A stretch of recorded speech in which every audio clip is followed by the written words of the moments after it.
Tasty. Tasty. Tasty. Tasty. Tasty. Welcome back, everybody. Bash the Prop Slayer here, and in part 3 of the Rengoku series, I'm going to be showing you overall purchases that I made, where your money is better spent, and some of the improvements that you can make to your store-bought costume. So here we go. If you are new to buying costumes online, the first thing you should know is that what you're looking to buy doesn't necessarily match what you're going to receive in the mail. And what I mean by that is online vendors especially will go out there and try to mass produce costumes to fit the bill so that people can go online, shop from their store first, buy them all up, and they have something to carry in hand, something to wear to a cosplay convention immediately. And normally, some of those costumes will represent the character good enough so that you can wear it and they'll go to a convention, and most people will be just fine with that. That's okay. However, this can be frustrating for a lot of people, especially those of us who want to look just a little bit better. Maybe you have an affinity for that character. Maybe there's some motivating factor that makes you want to look better than everybody else. Maybe you're prepping for a cosplay competition. And this can frustrate a lot of us who just want to do better, because now what we have to do is actively filter all through the crap of what you can see and what you're bombarded with whenever you go and you type in the cosplay name to a search bar online, and you're flooded with all these advertisements, or just for the front page results are just these mass-produced crap products. You'll see what I mean. I first started off buying my cosplay online. It came pretty quickly, but some of the materials are very cheap right on the surface. You're gonna see that right away. I started with the uniform top, which looked fine at first, but if you look a little bit closely, you're gonna see all of the white trimming was just sewn on. It's not real pockets. It's not a real collar. The white trimmings around the cuff, they're just not that great. Even the leg wrappings were okay, but there's nothing fantastic about them. The cape was very bland. It just looked like a white napkin that had a little bit of red wine spilled on them. The pants too were just okay. If I were to pick one upgrade, the pants is where I would start first. All right, so here it is, guys. This is the uniform top. The material, I have no idea what it is. It's probably like rayon or something. It's very shiny. Nice gold buttons, but that white trim, obviously fake.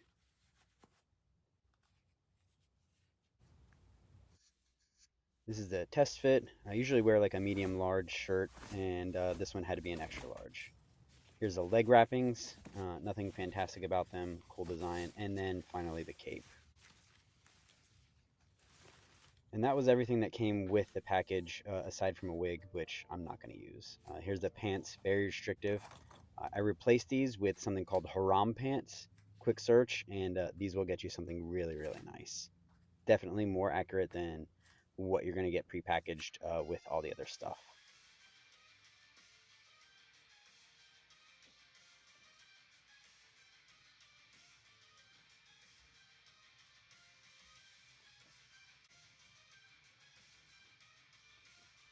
And this is my upgrade for the top.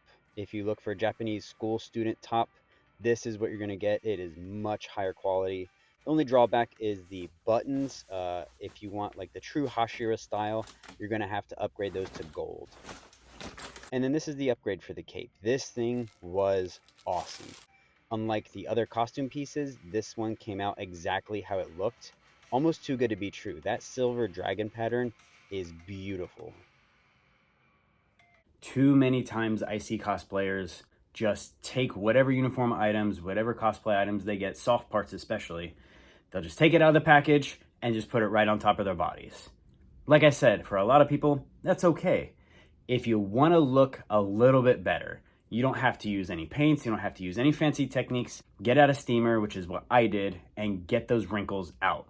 A lot of times, what these vendors will do is pre-package all these uniforms by size, and they'll stick it somewhere and just pile stuff on top of it. It'll sit like that for weeks, months, however long it takes for them to go through their inventory. It's going to be forgotten about, and those fold lines are going to sit there and just become more and more crisp, so that when you shake it out and you get it out of the package, it's just going to look like a whole bunch of little felted squares or whatever that are just dying to be ironed out.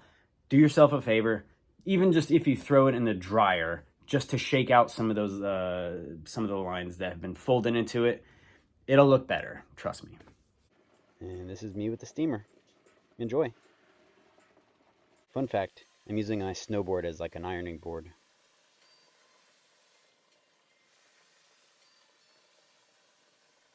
Alright, next upgrade is going to be all with an airbrush.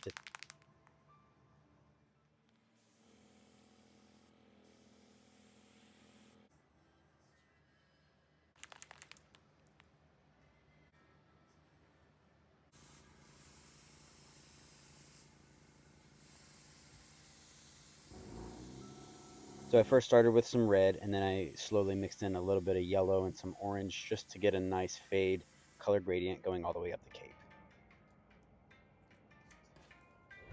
Leg wrappings, before I started steaming those, obviously I couldn't use something flat, so I wanted to make something that represented my leg. So I cut out a slice of EVA foam, just measured so that it would kind of represent the top and bottom of my calves.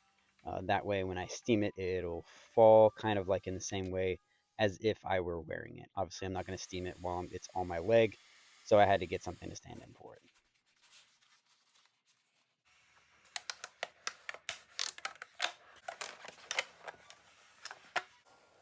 And it fit just nicely.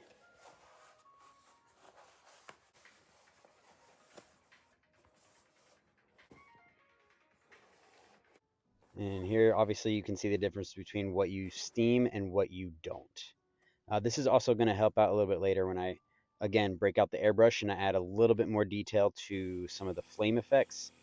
So obviously I do a little bit of outlining with some dark red, a little bit of purple, and just the slightest hint of black, just so you can really see the flame details and a little bit more separation, just to make it somewhat more interesting.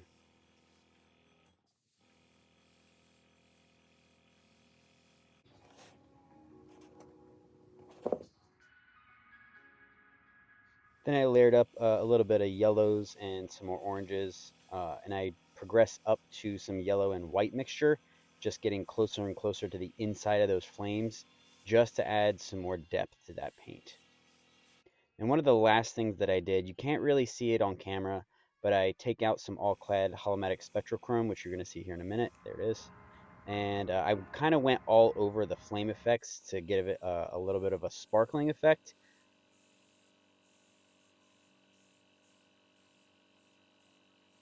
All right, guys, and so ends the final installment for this Rengoku series cosplay project, improvement, thing, whatever you want to call it. For the other two series where I show you how to make this, aka the owl crown or a foam wig, I'll go ahead and I'll link those videos down in the description. I hope you were able to take away something useful from at least one of the series. And if you did, let me know down in the comments. Thank you guys for hanging out with me. And until next year, keep slaying and stay creative.